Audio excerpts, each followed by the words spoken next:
clean sweep, or a dirty fight, Amy Slaton's homemaking saga becomes an unlikely battleground for modern motherhood. In the sprawling, unfiltered landscape of reality television, few shows hold a mirror to the raw, unvarnished truths of everyday life quite like TLC's 1,000-Pound Sisters. For years, viewers have followed the journeys of Amy and Tammy Slaton with a mixture of shock, empathy, and unwavering fascination. We've celebrated their monumental weight loss victories, wept through health scares, and cheered on personal triumphs. But the latest firestorm surrounding Amy Slaton isn't about her scale weight or her relationship. It's about the weight of public expectation, and it's centered on a seemingly mundane domestic tool, a mop. The controversy, which has set social media ablaze, erupted from recent episodes and social media snippets showcasing the state of Amy's home following the birth of her two sons, Gage and Glenn. What was once dismissed as typical new mom chaos has, in the eyes of a vocal segment of the fanbase, escalated into a full-blown hygiene crisis. The criticism reached a fever pitch this week, culminating in a wave of online commentary so harsh that one particular piece of advice has become a vicious rallying cry. Amy Slaton has been told to experiment with a broom and a mop. This phrase, dripping with sarcastic condescension, has split the 1,000-Pound Sisters fandom into two distinct camps and sparked a broader conversation about the visibility of postpartum struggles, the cruelty of internet scrutiny, and the very definition of a good mother. The crime scene, a home in the spotlight. The evidence, as presented by eagle-eyed viewers, is compiled in a digital dossier of screen grabs and video clips. Floors littered with toys and what appears to be food debris, cluttered countertops, and the general disarray of a home housing two toddlers under 3. For critics, this isn't just mess. It's a sign of neglect. Comment sections on Instagram and Facebook have become tribunals, with users doling out harsh judgments. How can she let her kids crawl on that floor? One user commented, "It's basic hygiene, not a luxury." Another wrote, "I get being tired, but there's no excuse for living in filth. She needs to put the phone down and pick up a cleaning spray."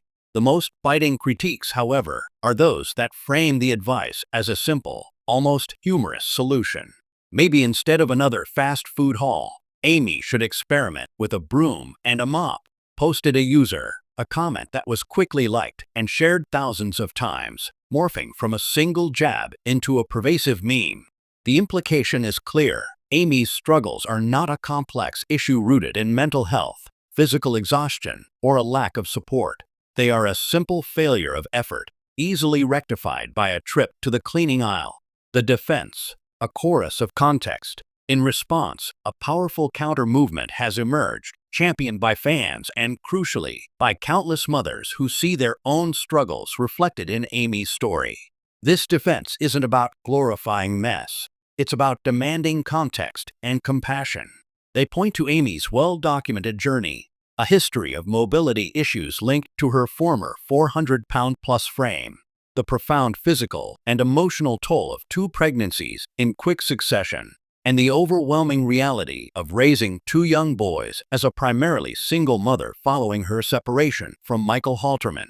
Add to this the unique pressure of having her home life broadcast to millions, and the picture becomes significantly more complex than a simple case of laziness. People are sitting in their clean houses judging a woman who is clearly drowning, defends Sarah Miller, a mother of 3 who runs a popular parenting blog. Postpartum depression and anxiety can manifest in many ways, and executive dysfunction, the inability to initiate and complete tasks, is a huge one. Telling her to just clean is like telling someone with a broken leg to just walk. It's not only unhelpful, it's deeply ignorant. This defense highlights a critical disconnect. The critics see a messy house and deem it a moral failing. The defenders see a messy house and recognize the potential symptoms of a larger battle, one that countless mothers fight in silence, away from the harsh glare of television cameras. Beyond the broom, the unseen labor of Amy Slaton. To understand Amy's situation, one must look at what the cameras don't always show. The the labor of motherhood is often invisible. It's the sleepless nights, the constant feeding and diapering, the emotional regulation required to soothe a tantrum, the mental load of remembering doctor's appointments and meal planning. This labor is exhausting, and it often leaves little energy for the visible, Instagram-worthy tasks like mopping floors and wiping down baseboards. Amy has been open about her mental health, discussing her anxiety and the challenges of her new reality. After achieving her dream of motherhood, a goal that once seemed impossible, the reality has proven to be more demanding than the fantasy.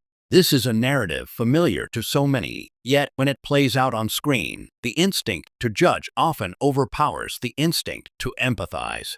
Furthermore, the experiment with a broom comment reveals a stark classist undertone.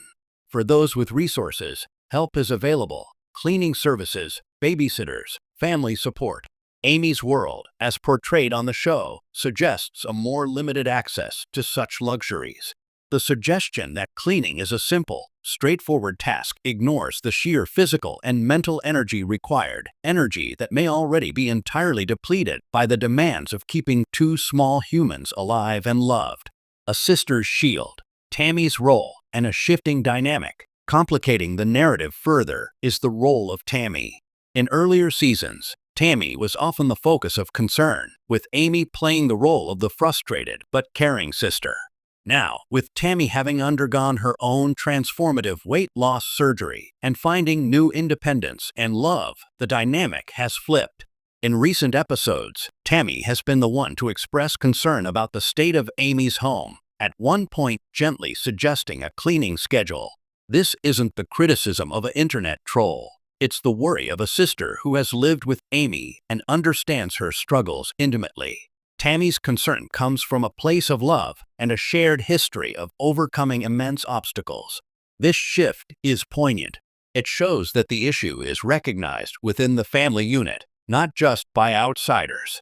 It adds a layer of credibility to the concerns while simultaneously highlighting that the solution is likely to be found through support and understanding, not public shaming. Tammy's journey from a place of dependency to a position of offering help is a powerful subplot in this domestic drama. The bigger picture, when reality TV reflects reality. The uproar over Amy Slaton's housekeeping is a microcosm of a larger cultural phenomenon. Reality TV sells us the promise of peeking behind the curtain, but when the view isn't pretty, audiences often react with contempt rather than compassion. We expect narratives of triumph and transformation, but we have little patience for the messy, non-linear, and deeply challenging interim periods. The conversation has moved beyond a simple debate about cleanliness. It has become a referendum on how we view mothers, particularly those who are struggling.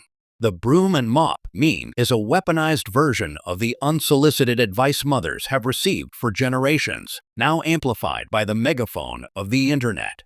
For every person calling Amy disgusting, there is another sharing their own story of postpartum struggle, of feeling overwhelmed by the demands of homemaking, of fearing judgment from other parents. In this sense, Amy Slaton has become an unlikely avatar for the imperfect mother, a figure far more common than the curated versions we see on social media. A path forward, from criticism to compassion. So, what is the solution for Amy Slaton? It is almost certainly not found in the comments section. The path forward is likely a combination of personal steps and, hopefully, a shift in the public discourse. Professionally, the resources of the TLC production could be leveraged for good. Instead of simply filming the chaos, perhaps the show could integrate help, not as a punishment, but as a storyline of support. Connecting Amy with a professional organizer, a therapist specializing in postpartum issues, or even a cleaning service as a gesture of care could transform the narrative from one of failure to one of proactive wellness.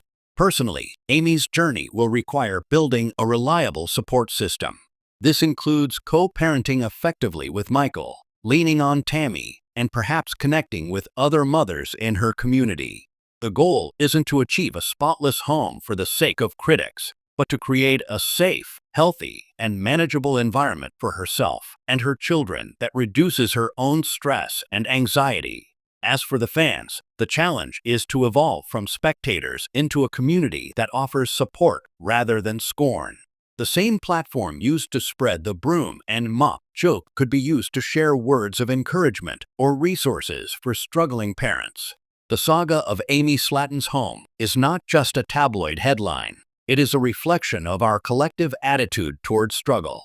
The true measure of this situation won't be the shine on her floors, but whether the court of public opinion can learn to exchange the quick, cruel jab for a much more useful and human tool, empathy. After all, cleaning a house is one thing. Cleaning up our act when it comes to judging others is a much taller order.